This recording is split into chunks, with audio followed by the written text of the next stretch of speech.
আসসালামু আলাইকুম। ডক্টর ইউনূস সরকার কখনো কখনো স্পিন খেলছে, কখনো পেস খেলছে, কখনো বা স্পেশালি গুগলি খেলছে, মানুষকে বোকা বানাচ্ছে, নাটক করছে। সেই জায়গা থেকে সরকারের যে কোনো কথাতেই মানুষ সহজে আস্থা রাখতে পারছে না, নাকি সত্যিই সরকার আর পারছে না, ভিতরে ভিতরে অনেক কিছু ঘটে যাচ্ছে, ক্ষমতা ছেড়ে দিতে চাইছে। এই কথাগুলো এই কারণেই বলছি যে আপনারা জানেন, হঠাৎ করে সাংবাদিকদের ডেকে সংবাদ সম্মেলন করে এমন ঘোষণা দেওয়ার কি অর্থ থাকতে পারে যে আগামী ডিসেম্বরে নির্বাচন হতে পারে। প্রধান উপদেষ্টা প্রেস সচিব মিস্টার শফিকুল আলম তিনি বুধবার রাতে সংবাদ সম্মেলন করে বললেন যে 2025 সালের ডিসেম্বরের মধ্যে ত্রয়োদশ জাতীয় সংসদ নির্বাচনের সব প্রস্তুতি রাখতে স্বরাষ্ট্র মন্ত্রণালয়কে নির্দেশনা দিয়েছেন প্রধান উপদেষ্টা ডক্টর মোহাম্মদ ইউনূস, এবং সংস্কার সহ সব প্রস্তুতি শেষ হলে আবার বলছে যে রোজার আগেই জাতীয় নির্বাচন হতে পারে। খেলাটা কোথায়? ডিসেম্বর আবার ফেব্রুয়ারি? যাই হোক, সংবাদ সম্মেলনে তিনি বলছেন ভোটের সময় দায়িত্ব পালনের জন্য আইন শৃঙ্খলা বাহিনীর 8 লাখ সদস্যের প্রশিক্ষণের ব্যবস্থা করা হবে। প্রধান উপদেষ্টা যে মেসেজটি কনভে করার চেষ্টা করেছেন মিস্টার শফিকুল আলম, আমরা একটু দেখে নিই যে আসলে কতটা বিশ্বাসযোগ্য, কতটা আস্থা রাখা যেতে পারে তার এই বক্তব্যের উপরে। প্রথমত, লন্ডন বৈঠকে যে একটি ঘোষণা এলো যে ফেব্রুয়ারির মধ্যে নির্বাচন দেয়া হতে পারে, সেটি নিয়েই যখন মারাত্মক সন্দেহ, সংশয়, বিএনপি প্রথম একেবারে ব্ল্যাঙ্ক চেক দিচ্ছিল, পরবর্তীতে আবার গত 2-3 দিন ধরে তাদের মধ্যে সন্দেহের সৃষ্টি হয়েছে। কোনো ধরনের ঘোষণা দেওয়া হয়নি নির্বাচন কমিশনের পক্ষ থেকে, অন্তত রোড ম্যাপের কথা।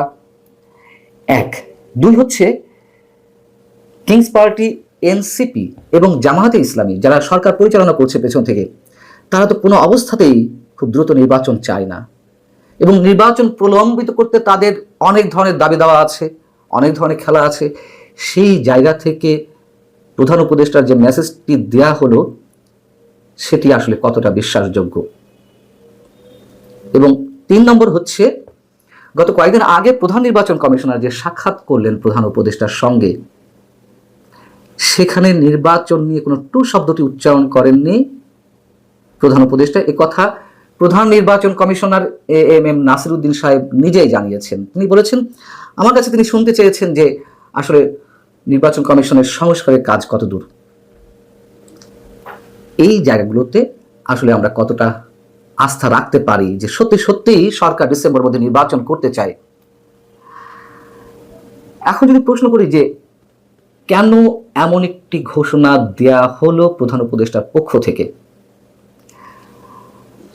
প্রথমে যদি বলি যে নির্বাচন নিয়ে একটি ডামাডল, এর আগে আমি বলেছি যে ফেব্রুয়ারির যে ঘোষণাটা, সেটাও আমাদেরকে ঠান্ডা রাখার জন্য বা রাজনৈতিক দলগুলোকে ঠান্ডা রাখতে একটা ঘোষণা দেওয়া হয়েছিল, যেহেতু বলেছে যে সব ধরনের প্রস্তুতি সম্পন্ন হলে ফেব্রুয়ারিতে নির্বাচন হতে পারে। বিএনপিকে একটি ট্রাপে ফেলার একটা কৌশল, অথবা তাদের মধ্যে কোনো আন্ডার টেবিল ডিল হয়েছে কিনা আমরা জানি না, এ ধরনের গুঞ্জন আছে। যাই হোক, 2 হচ্ছে সরকার দেশ চালাতে ব্যর্থ হচ্ছে, এটা আমরা সবাই জানি। সেই ব্যর্থতার থেকে তড়িঘড়ি করে পালানোর একটি চেষ্টা কিনা জনরোষ গড়ে ওঠার আগেই। আমরা জানি যে আইন শৃঙ্খলা পরিস্থিতির যে অবস্থা, যেভাবে মব ভায়োলেন্স হচ্ছে, সরকার একদিকে উৎসাহ দিচ্ছে সরকারের দায়িত্বশীল ব্যক্তিরা, আবার কখনো কখনো বা ঠেকানোর কথা বলছে। অর্থনৈতিক অবস্থা একেবারে পঙ্গুত্বের দিকে যাচ্ছে, ব্যবসায়ীরা ক্ষেপে উঠছেন, একের পর এক কলকারখানা বন্ধ হচ্ছে, এবং সর্বশেষ যুক্তরাষ্ট্রের যে শুল্ক আরোপ 37% জায়গায় এতদিনে দর কষাকষিতে 35% আসছে। পরবর্তীতে কি হয় আমরা জানি না এখন পর্যন্ত। এই 35% হলেও সাথে পরোক্ষ আরো যেই করগুলো আছে সব মিলিয়ে 51% শুল্ক আরোপ হবে বাংলাদেশ থেকে গার্মেন্টস পণ্য সহ অন্যান্য পণ্য রপ্তানির ক্ষেত্রে যুক্তরাষ্ট্রে। এটি হলে ব্যবসায়ীদের টিকে থাকার কথা না কোনো অবস্থাতেই, এবং ব্যবসায়ীরা ক্ষেপে ওঠারও একটা লক্ষণ দেখা যাচ্ছে যে ইউনূস সরকার পারছে না কিছুতে, সব জায়গাতেই ফেল করছে। এবার কয়েকটি ইঙ্গিত দিই, যদি সত্যি সত্যি সরকারের এমন একটি ইচ্ছার বাসনা তাদের মধ্যে জাগ্রত হয় না, দ্রুত একটা নির্বাচন দেয়া লাগতে পারে বা লাগবে। আমি বুধবার সকালেই একটা কন্টেন্টে আপনাকে জানিয়েছি যে গত 7 জুলাই সাবেক বর্তমান রাষ্ট্রপতি শাহাবুদ্দিন চুপ্পু সাহেব তিনি ক্যান্টনমেন্টে গিয়েছিলেন পিজিআর এর একটি অনুষ্ঠানে অতিথি হয়ে, যেখানে রাষ্ট্রপতি শাহাবুদ্দিনকে অপসারণের জন্য প্রচণ্ড একটা চাপ, বঙ্গভবন ঘেরাওর একটা গুঞ্জন মাঝে শোনা গিয়েছিল। সেই জায়গায় সেনাপ্রধান ক্যান্টনমেন্টে গেলেন, এটি একটি বিশেষ সিগন্যাল কিনা? দ্বিতীয়ত হচ্ছে, শোনা যাচ্ছে যুক্তরাষ্ট্রের সুতা হালকা হয়ে গেছে, যে মার্কিন সমর্থন নিয়ে ডক্টর মোহাম্মদ ইউনূস সরকার টিকে আছে। যুক্তরাষ্ট্র এখন আর চাইছে না ডক্টর মোহাম্মদ ইউনূস টিকে থাকুক, তার কারণ তিনি সহসায় তাদের এজেন্ডাগুলো বাস্তবায়ন করতে পারছেন না, সফল হতে পারছেন না। কোনো কোনো ক্ষেত্রে উদ্যোগ ঠিকই আছে, করিডোর, বন্দর, কিন্তু সেগুলো কতটা সহজ হবে তার জন্য সেই আস্থা ডক্টর মোহাম্মদ ইউনূস সরকারের উপরে রাখতে পারছে না। 3, যদি বলি আন্তর্জাতিকভাবেও ডক্টর মোহাম্মদ ইউনূস সরকারের যে গ্রহণযোগ্যতার কথা যেভাবে ঢাক ঢোল পিটিয়ে বলা হয় সরকারের পক্ষ থেকে, তার কোনো নমুনা তো আমরা পাইনি এ পর্যন্ত। 1 বছরের মধ্যে কোনো দাতা সংস্থা, কথিত দাতা সংস্থা, কোনো বিদেশি রাষ্ট্র থেকে বাংলাদেশের অর্থনৈতিক জায়গাকে স্থিতিশীল করতে,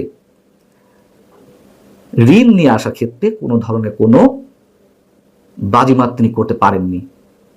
এবং ফ্রান্সে যেতে চেয়েছিলেন, সেখানে ইমানুয়েল ম্যাক্রোর সঙ্গে বৈঠক করতে চেয়েছিলেন, সেটি প্রত্যাখ্যাত হয়েছে। দুবাইয়ের আরব আমিরাতের আমির, তার সঙ্গে তিনি বৈঠক করতে পারেননি আরব আমিরাত সফর করার পরেও।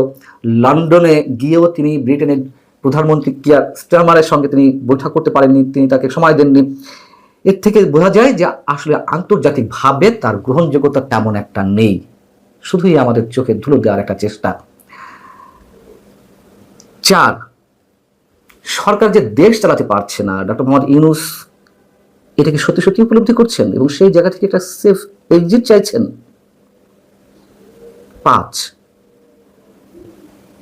সেনাপ্রধান জেনারেল ওয়াকারুজ্জামান বরাবরই ডিসেম্বরের মধ্যে নির্বাচনের কথা বলে আসছিলেন। যখন লন্ডন বৈঠকে ফেব্রুয়ারি একটি গুঞ্জন বা একটি ঘোষণা আমাদের সামনে এলো, তারপরেও কিন্তু তিনি একেবারেই চুপচাপ, টু শব্দটি উচ্চারণ করেননি। অনেকেই বলছিলেন বা এরকম বলা হচ্ছিল, তাহলে সেনাপ্রধানের বক্তব্যের কি মূল্য থাকলো? তাকেই কি চ্যালেঞ্জ করা হচ্ছে? এমনকি এপ্রিলের কথা যখন বলেছিলেন আমাদের প্রধান উপদেষ্টা জাতির উদ্দেশ্যে ভাষণে ঈদের আগের দিন, তখন থেকে এটি বলা হচ্ছে যে সেনাপ্রধানকে তিনি বুড়ো আঙুল দেখাচ্ছেন কিনা। এবং সবশেষ একটি প্রশ্ন রাখতে চাই, প্রধান উপদেষ্টা প্রেস সচিব, তিনি মহাপরাক্রমশালী একজন ব্যক্তি সরকারের মধ্যে, এটি অনেকেই মনে করেন। তার মুখ দিয়ে এই ঘোষণাটা আসতেই পারে, অস্বাভাবিক কিছু নয়। তারপরও প্রশ্ন যে প্রধান উপদেষ্টা যতক্ষণ না পর্যন্ত জাতির উদ্দেশ্যে ঘোষণা না দিবেন যে অমুক মাসে নির্বাচন হবে, অন্তত একটা রোডম্যাপ ঘোষণা করবেন, ততক্ষণ পর্যন্ত এর উপরে আস্থা রাখার কোনো কারণ নেই। এখন আমাদের আসলে এইসব প্রশ্নের উত্তরগুলো বের করে তাদের এই ঘোষণার উপরে আস্থা রাখা না রাখার বিষয়টি নির্ভর করছে। ভালো থাকুন সবাই, আল্লাহ হাফেজ।